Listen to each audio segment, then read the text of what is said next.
जय श्री बागेश्वर धाम। कैसे हो आप सब? बागेश्वर जी की कृपा से सब कुशल मंगल में होंगे। तो फिर से स्वागत है आपके अपने YouTube चैनल पर। तो चलिए शुरू करते हैं ये वीडियो। बागेश्वर धाम के धीरेन्द्र शास्त्री ने की आत्मा से बात। रूह बोली, सरकार मेरे साथ घोटाला हो गया।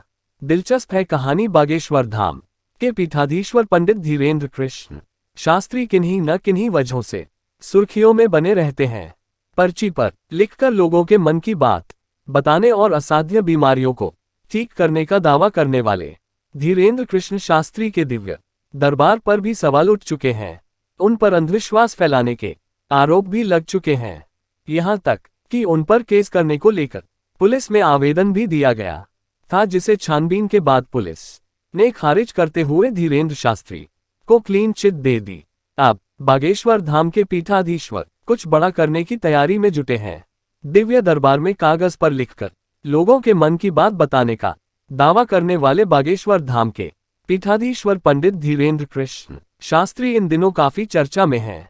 देश के साथ ही विदेशों में भी उनके चर्चे हो रहे हैं। तमाम तरह के आरोपों के बावजूद भक्तों के बीच उनका क्रेज बरकरार है।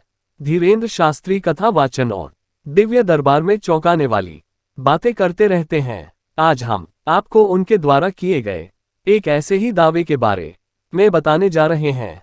बागेश्वर धाम महाराज के तौर पर चर्चित पंडित धीरेन्द्र शास्त्री एक प्रभावशाली कथावाचक भी हैं। उनके कथा वाचन को सुनने के लिए हजारों की संख्या में श्रोता जुटते हैं। कथा वाचन के दौरान धीरेन्द्र शास्त्री चौंकाने वाले दावे करते रहते हैं। इससे श्रोता भी दंग रह जाते हैं। एक बार कथा वाचन के दौरान उन्होंने ऐसी ही हैरान करने वाली बात कह डाली।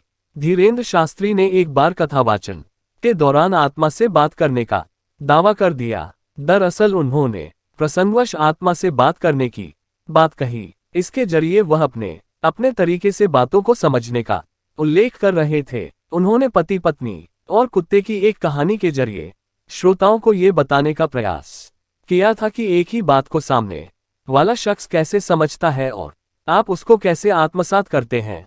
दरअसल पंडित धीरेन्द्र कृष्ण शास्त्री दृष्टिकोण की बात कर रहे थे। उन्होंने पति पत्नी की एक कहानी सुनाई। उन्होंने कहा कि एक बार पति पत्नी रात में घूमने निकले, तभी कुत्ता भौंकने लगा। पति को लगा कि कुत्ता उनकी पत्नी पर हमला कर देगा। ऐसे में कुत्ते से बचाने के लिए शख्स ने अपनी अर्धांगिनी को उठा लिया। इसके बाद कुत्ता वहां से चला गया। पति ने जैसे ही पत्नी को नीचे रखा तो वह डंडा लेकर अपने ही प्राणनाथ के पीछे दौड़ पड़ी। पति ने पूछा, ऐसा क्या हुआ कि तुम मेरे पीछे पड़ गई हो?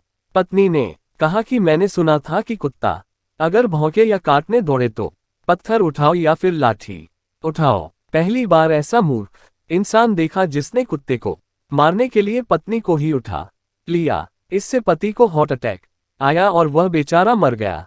बागेश्वर धाम के पीठाधीश्वर ने आगे बताया कि मरने के बाद उनकी शख्स की आत्मा से बातचीत हुई। जब उन्होंने उसकी आत्मा से पूछा कि भाई साहब आप मर क्यों गए, इस पर शख्स की आत्मा ने बताया कि महाराज मेरे साथ तो बड़ा घोटाला हो गया।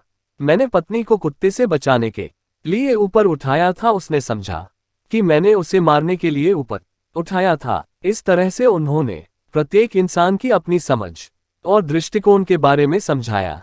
तो कैसी लगी आपको ये वीडियो?